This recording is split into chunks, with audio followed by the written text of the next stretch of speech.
मैं 36 साल का युवा आज पहला चुनाव लड़ने जा रहा हूँ और थैंक यू भैया, थैंक यू वेरी गुड भैया।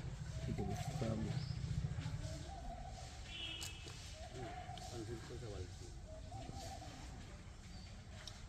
हाँ, निखिल जी, कांग्रेस ने आपको राजनांदगांव नगर निगम के लिए प्रत्याशी घोषित किया है। एक तरफ भाजपा के महारथी हैं और आप युवा, कैसे टक्कर देंगे? मैं सबसे पहले कांग्रेस के शीर्ष नेतृत्व को धन्यवाद देता हूँ। सचिन पायलट जी, भूपेश बघेल जी और दीपक बैस जी, साथ में तमाम कांग्रेस के नेताओं को बहुत बहुत धन्यवाद है।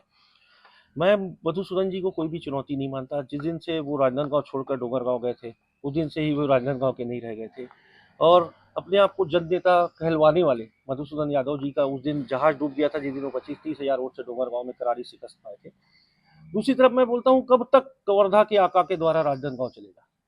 कवर्धा में बैठे हुए आका और कब तक राजनांदगांव का निर्णय लेते रहेंगे? भारतीय जनता पार्टी के पास क्या दूसरा चेहरा नहीं है? भारतीय जनता पार्टी लगातार कभी जिलाध्यक्ष बनाती है, कभी महापौर का चुनाव लड़ाती है, कभी सांसद लड़ाती है, कभी विधायक लड़ाती है, और कितने बार मधुसूदन का नाम ले लेकर वो जनता से वोट मांगेंगे। जनता समझ चुकी है। एक युवा को कांग्रेस पार्टी ने मौका दिया है, उनके सेवक को मौका दिया है, राजनांदगांव के बेटे को निक्कू को मौका दिया है, और सारे शहर की जनता मेरे साथ है। मैं ये चुनाव जरूर जीतूंगा। सामान्य वर्ग से कांग्रेस ने टिकट दिया है और वहाँ सामान्य वर्ग होते हुए भी पिछड़े वर्ग को दिया है, क्या कहना चाहेंगे इस पर? सामान्य वर्ग की सीट पर मुझे सामान्य वर्ग का होते हुए मौका मिला है, और मिलना भी चाहिए था, क्योंकि जब भी सामान्य होता है, आरक्षित सीट होती है, तो हम लोग को मौका मिलना चाहिए। बाकी समय मौका नहीं मिल पाता।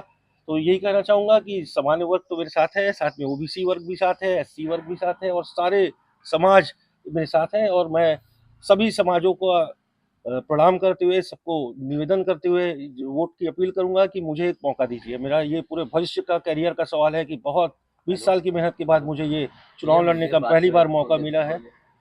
तो मैं चाहता हूं कि राजनांदगांव की जनता का अपार स्नेह मुझे मिले, और मैं अपने आप को जन नेता कहलवाने वाले नेता को शिकस्त दूं। आम भाजपा कार्यकर्ता कह रहे हैं कि आपका मुकाबला ही नहीं है मधुसूदन के साथ, क्या कहेंगे? मुझे भी कुछ लोगों ने कहा कि मुझे अनुभव नहीं है।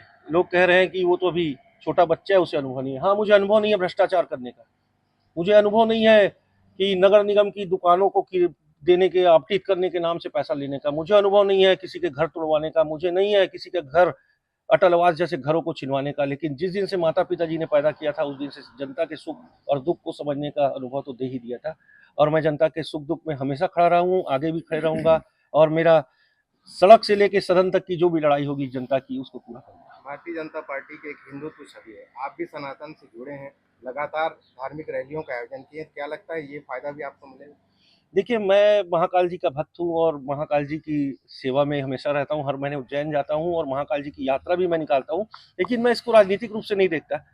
भारतीय जनता पार्टी भले हिंदुत्व का नाम लेकर राजनीति करे, लेकिन मैं इसे राजनीतिक रूप से नहीं देखता, क्योंकि ये आस्था के प्रतीक है। महाकाल जी मेरे आस्था के प्रतीक है, जनता की आस्था के प्रतीक है। लोग आस्था से जुड़े हुए हैं, कोई राजनीतिक पार्टियों से नहीं जुड़े। उनका मन कि वो किसके तरफ वोट करते हैं। लेकिन हाँ, ये है कि हाँ, मैं आस्था के लिए, हिंदू की आस्था के लिए हमेशा से यात्रा निकालते रहा हूँ। अभी भी इस बार 25 तारीख को मैं ये यात्रा का आयोजन करूंगा।